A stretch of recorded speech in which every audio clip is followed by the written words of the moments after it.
Hello everyone, it's CDA94581 here, but you can call me CDA.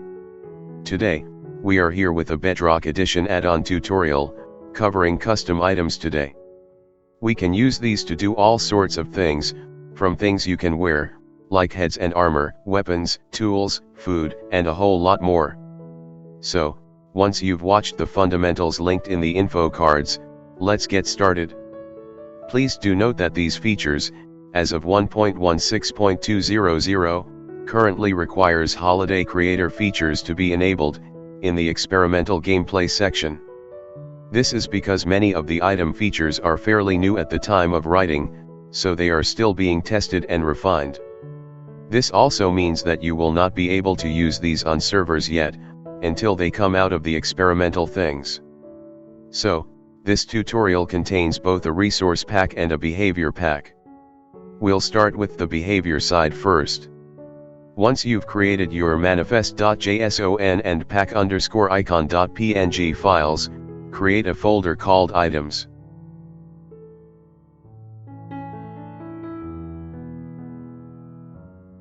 Inside there, create a .json file for your item. You can name the things before it whatever you want.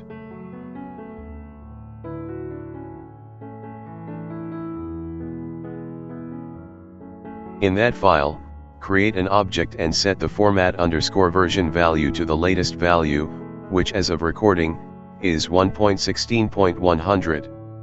Then, create a Minecraft item object, and then a description object. Set the identifier value to a namespaced identifier for your item. You can also set a category value to the category the item belongs in. Then you may close the description object. Next, create a components object. In here, add the components you want for the item. I highly recommend referring to the documentation, or my handy tool bedrock.dev, for information about the components. While they may not be documented any longer, older components still work, for example, Minecraft max_stack_size. That is a 1.12.0 component, and is no longer documented, but it works as it should. Bedrock.dev comes very handy here, as they archive documentation from past versions. Once you finish, some of your components might have events, which you can create an events object for.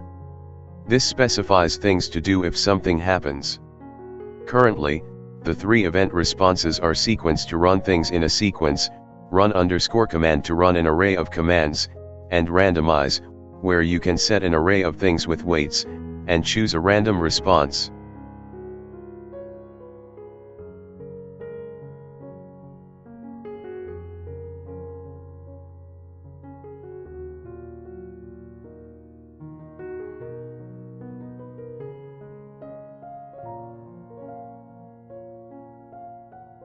So now, let's load up a world to test this. Make sure you turn on Holiday Creator features, unless I mention otherwise in the pinned comments.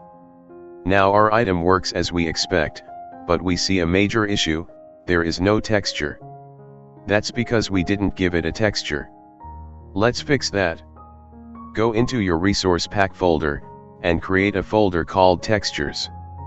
Then, create a folder called items, and then create a .png texture and name it whatever you want.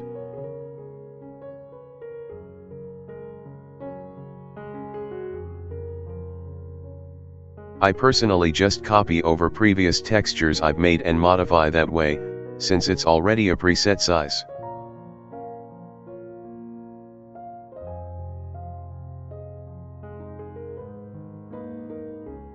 Now, create a text file in the textures folder called item_texture.json. Go back to your behavior pack item file, and add in a Minecraft icon object. Set a value inside called texture to something unique to you. If it's a vanilla texture, then you can find that name in the vanilla item_texture.json file and use that, instead of creating a new texture. Once you've set the texture value, go back to your item_texture.json file. Set a resource_pack_name value to something unique to you. Then, set a texture underscore name value to atlas.items. That tells the game that this contains item definitions. Create a texture underscore data object, and then create another object with the key value of whatever you set as the texture value, back in your item file. Set a texture's value inside it to textures/item/name, where name is the name of the texture you created, minus the .png part.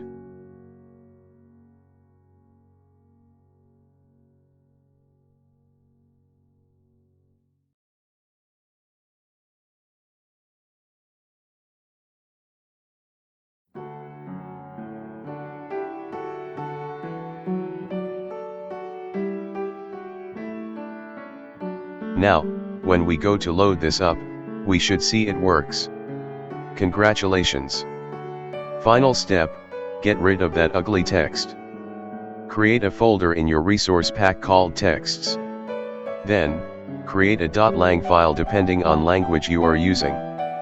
You can find the valid list of codes in the vanilla resource pack texts folder. If you are using English, like me, it is recommended to create one for both the US and UK versions.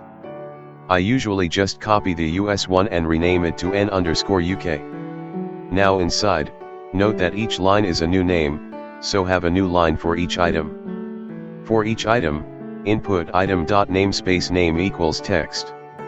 Leave the item alone, set the namespace name to your item's namespace identifier, and set text to the text you want to display. Now when we load it up again, we should see that it all works as we want. Congratulations!